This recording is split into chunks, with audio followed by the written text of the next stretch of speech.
Welcome back to art class, JWJ artists. I'm excited to see you this week because our project is going to be super funky and fun, and I think you're going to love it.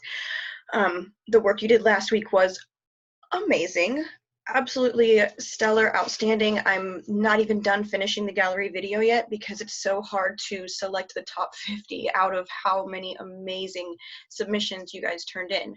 So thank you for working so hard. I'm very impressed, and I want you to keep impressing me as we finish out our last few weeks of virtual school. First, thank you. I think it was Ria last year gave me these fabulous earrings. Thank you, Ria. I love them. I wanted to model them for you. Also, can you guys see these Hokusai wave socks I have? How cool is that? You can get them online. They're $7. But anyway, let's get started with this week's art project. We are going to be doing some, oops, I have to share my screen with you. Sorry. Okay, it is going to be a photography project. We are going to be doing a strange, new, interesting way of creating photography that sort of tricks the eye of your viewer. It is called forced perspective. Forced perspective is not something we've done in class yet because it's strictly through photography or video or architecture, and since we can't use our phones at school and we don't have fancy cameras in the classroom, I've never taught forced perspective. So even you 8th graders who are going to be like, oh, Miss Holloway, we've already done perspective, you haven't done this kind, and you're going to really like it, I promise. So okay, the way that you do forced perspective is by manipulating the way that your viewer sees your image. For example, if you've ever seen images like this, you know, like on the internet, Pinterest, Instagram, where someone's holding up the sun, pinching the moon, this is an example of forced perspective because it appears to the viewer, us, as though this subject, this model, is holding the moon, but really we know in real life, like, she can't hold the moon, she's just much closer to us in distance, and so the scale difference is what's tricking our eye. Same thing here in the middle, and you guys can get so creative with this one too, because the opportunities to create a forced perspective are endless. Obviously this girl's laying on the ground and just holding her hand like this, but she's got a dad or brother, someone in the background, acting as though they're being held, which gives us the illusion that he's really tiny and she's really big, about to eat him.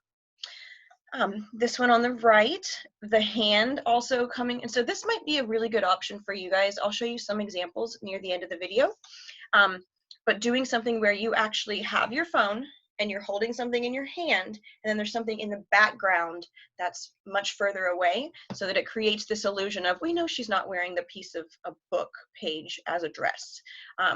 The mom or artist, the photographer, just cut the book into the shape of a dress and had her child dance that way. You can do so many different things when you talk about forced perspective in photography. Like, how did those tiny people get in that glass, y'all? We know they're not in that glass. This is it's the artist staging the scene, so the glass is obviously much closer to their camera or their phone. This subject here, this model on the left, is a little further away from the glass, and then these 3 people here are much further away than the model. So it's all about distance, creating that illusion of scale and kind of tricking our eye into believing that this is a real scene. So forced perspective, it's a technique that uses optical illusion to make an object or model or person appear farther away or closer or larger or smaller than it actually is.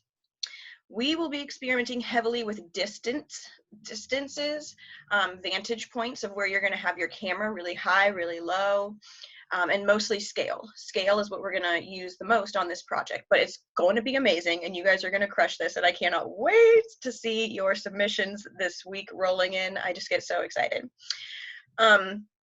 in the classroom, like at school, we've done atmospheric perspective, right? When we talked about painting, and what's closer is going to be darker, what's further away is lighter.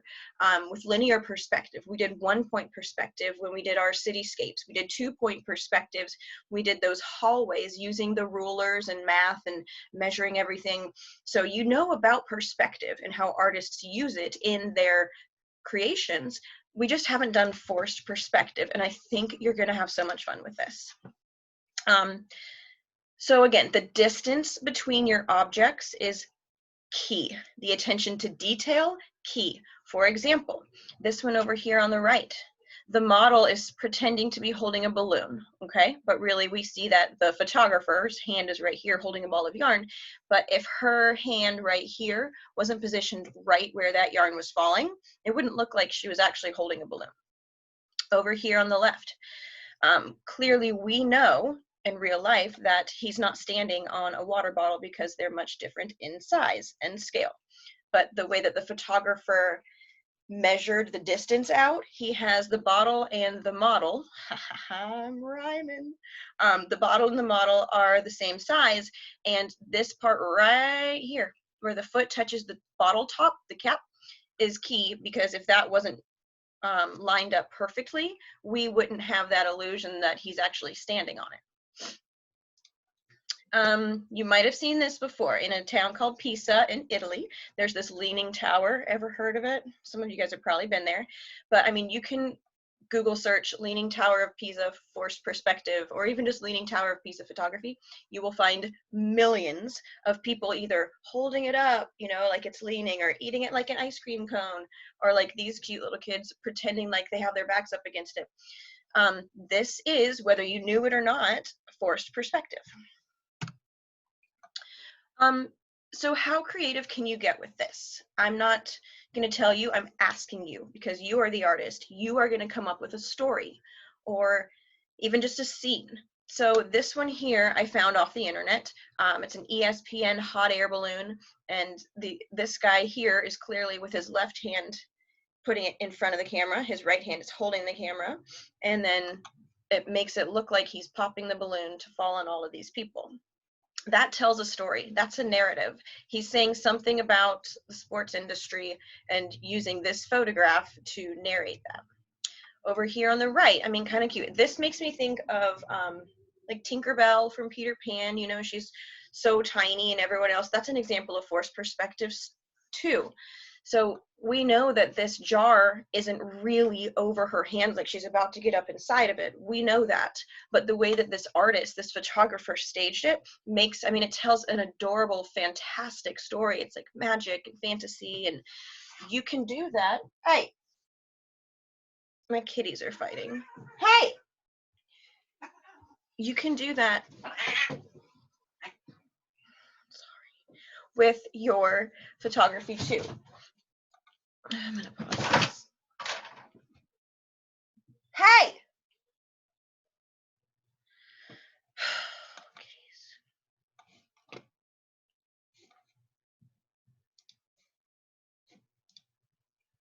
Okay. Another option, you could include drawings into your forced photography project. This I found on Instagram. It's another art teacher that I follow, and she made a drawing of a squid and took her squid on little adventures around the house. So sometimes it's in the sink, maybe it's in the oven, coming out the side of a door, or creeping up from behind a fence.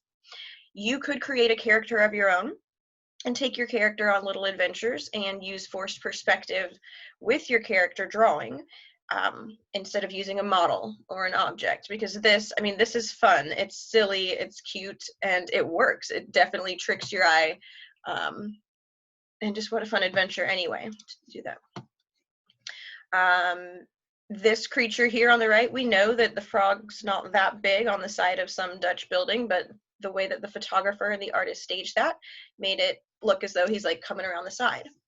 This one over here on the left, some of you that are so much stronger in drawing and you would prefer to do that than photography, this is an awesome outlet that you could use, you know, taking a photo of someone and then drawing just a portion of that photo, overlapping it, and creating that forced perspective. So be as creative, as original, unique as you already are. Get as weird and wacky with this as you possibly can. Tell a funny story. However you want to do this project.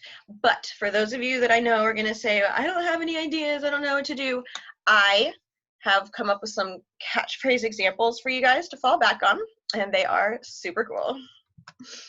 The first one, the Bigfoot.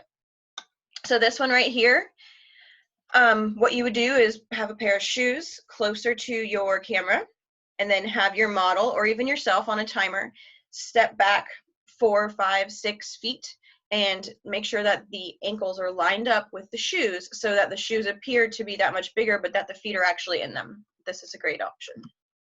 The handhold. This is really fun if you have someone else at home that's willing to model with you. Having one model a lot closer, another further away. You could either be dangling them, pinching them. This one over here on the right is a high school student project, so it's almost like her friend is standing on her hand. The handhold is a good option. The foot stomp, a very fun one. Again, you have to have another willing model. But so your foot would be a lot closer to the camera, and it would look as though you are stepping down on your model.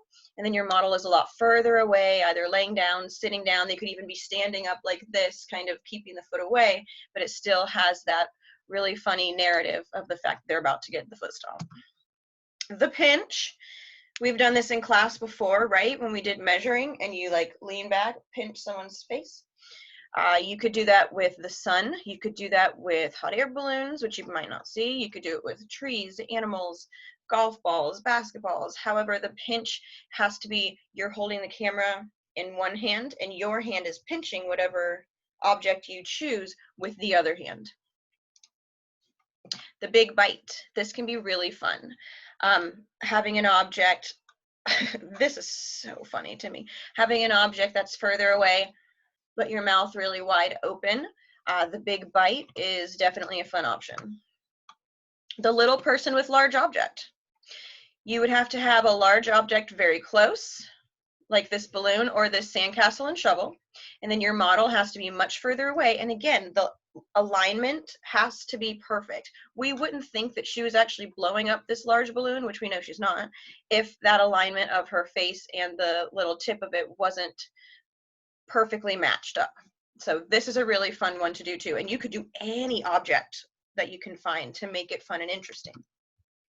The big guy, little guy exchange. This one on the right here was a student project. So one student's a lot closer to the camera, another one's a lot further away, and they have their hands lined up. Again, that alignment has to be on point so that it looks like one is much bigger and one is much smaller. This method here is also how they did like Lord of the Rings and that movie Elf.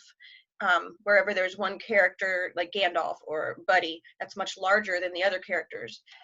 So this technique is used a lot in film as well. Over here, it's similar to the handhold, right? Where you had someone further away and the hand has to align with that other model. This could be really fun, puppeteer, however you want to do the big guy, little guy exchange. The gravity hack. This is harder because your camera has to be like on the ground basically. But so these guys are both, I mean, you can tell this one on the right more so. If you tilt your head, you can tell he's just sitting in a bench, but he's sitting in a sense that makes it look like the world is tipped on its side. This one on the left, he's making it look like he's rock climbing, even though he's just on a sidewalk making really aggressive facial expressions. So for your turn, you don't have to make a sketch, but I think it would help just so you have a better idea of how you're going to set up your scene. And then set up your scene. Make sure that your background does not distract from your story that you're telling or the scene that you're setting up. Backgrounds can be, like I definitely stage where I sit, you know, so that you have cool spray paint cans and paintings in the back, but you want to make sure that your background does not distract or take away from the image you're trying to make.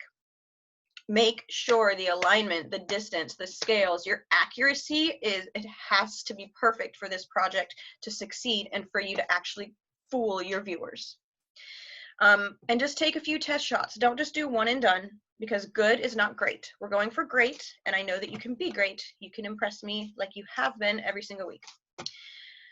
And just have fun. I mean, have fun. Think fantasy, magic, storytelling, narration, and come up with a really awesome image. You know how to submit your work to me. Email is here.